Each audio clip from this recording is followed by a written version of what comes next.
Hello!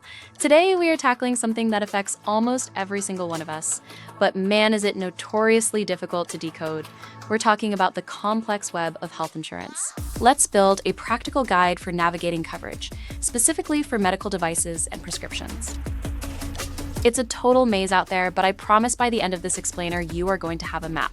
If you've ever felt like you need a secret decoder ring just to figure out what you owe at the pharmacy counter or the doctor's office, well, you are absolutely not alone. A recent survey showed that a staggering 56% of Americans feel completely lost when it comes to understanding their insurance. That's more than half of us. But here's the thing, mastering this isn't just about satisfying curiosity. Figuring this out can save you hundreds, maybe even thousands of dollars. And more importantly, make sure you get the treatments you need without jumping through all those unnecessary bureaucratic hoops.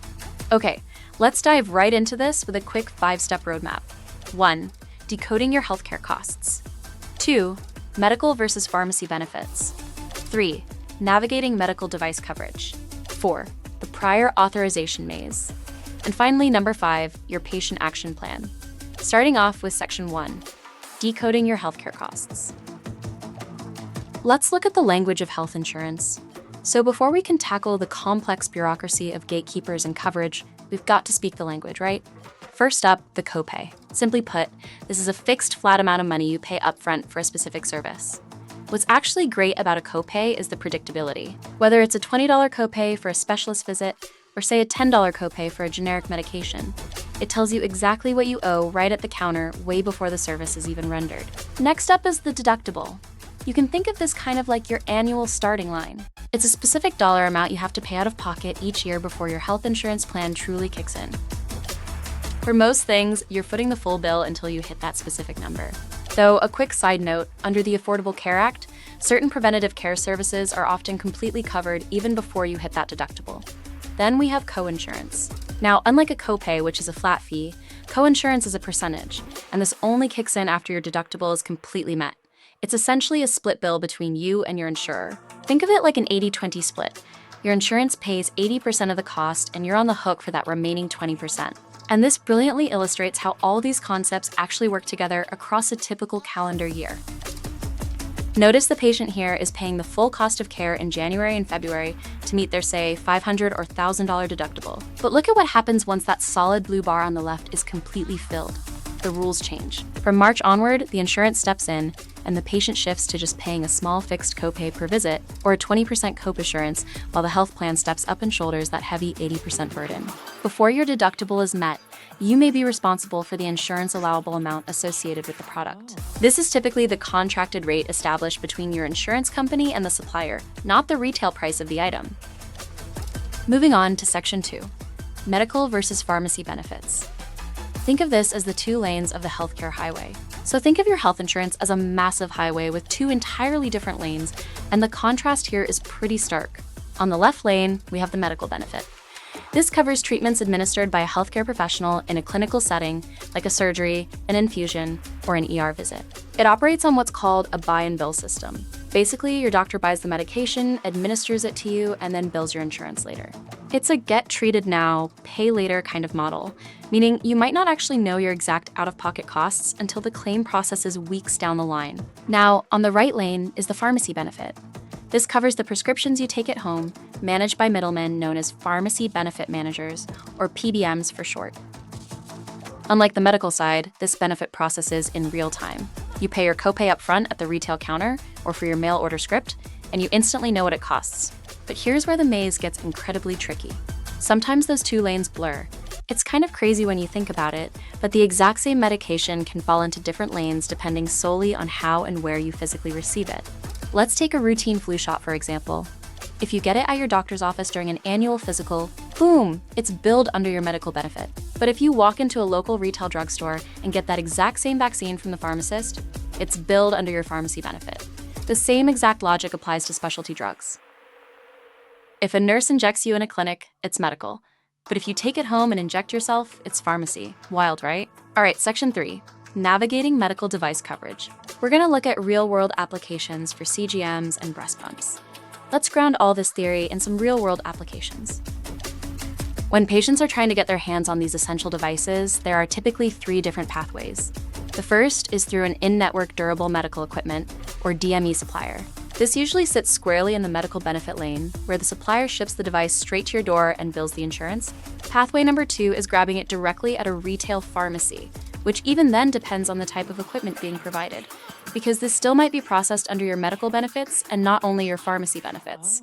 And the third option is purchasing the device entirely out of pocket from a retailer and then submitting the mountain of paperwork to your insurance for reimbursement later on.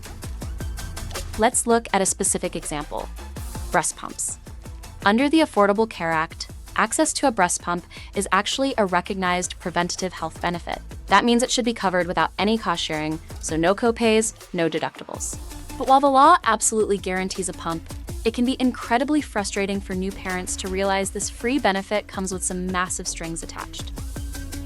So if a mother wants an advanced hands-free wearable pump like the MomMed S21, which actually features motors built right into the cups for true mobility, the patient's insurance company may require her to obtain the breast pump through a specific contracted supplier, while others allow her to choose any in-network durable medical equipment DME provider. The patient's selected supplier will typically offer breast pumps that meet the insurance plan's coverage guidelines and reimbursement requirements.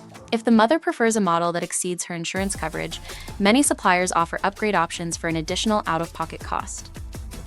So the crucial point here is that a single device can be assigned to completely different benefit lanes depending entirely on your specific plan.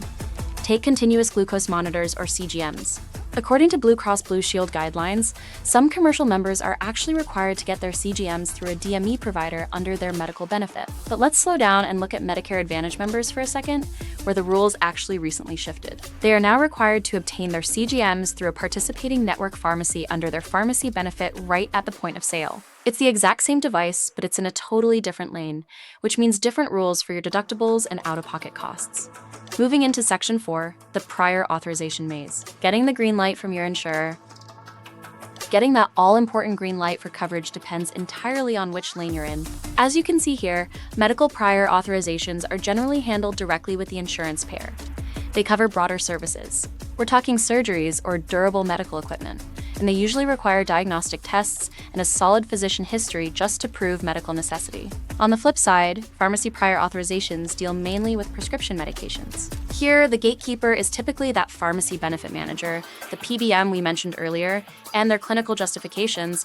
They're often based on rigid formularies, which are basically just lists of covered drugs and highly automated rules. And one of the most infamous of those automated rules is step therapy. Let's just strip away the jargon for a minute here. Step therapy is an automated, rigid protocol used primarily by PBMs to heavily control costs. It requires a patient to try and fail on an older, lower-cost preferred medication before the PBM will authorize coverage for a newer, more expensive, non-preferred option. It's basically a structured approval process that you are forced to navigate before you can unlock higher-tier treatments. And finally, Section 5, your patient action plan, a step-by-step survival guide. Okay, if you need a medical device, I want you to follow this chronological 4-step plan. Step 1, contact your insurance early. Seriously, do not guess here. Call them up and specifically ask, do I use an in-network DME provider or do I use the reimbursement path? Step 2, obtain a prescription from your doctor and ask for a letter of medical necessity. In many cases, the prescription and letter of medical necessity contain similar information regarding the medical need for the equipment. However, insurance companies generally require supporting clinical documentation, including treatment notes from your healthcare provider, that demonstrate why the DME item is medically necessary. Even for preventive devices, this letter is your armor. Step 3, engage with the supplier. If you're using a DME, browse their specific catalog. If you're seeking reimbursement, make sure you purchase from a reputable retailer. And finally, Step 4. Submit your claim promptly, making sure to include your itemized receipt, the prescription, and of course, that all-important letter of medical necessity. Now, even with a solid plan, you might still face a few hurdles.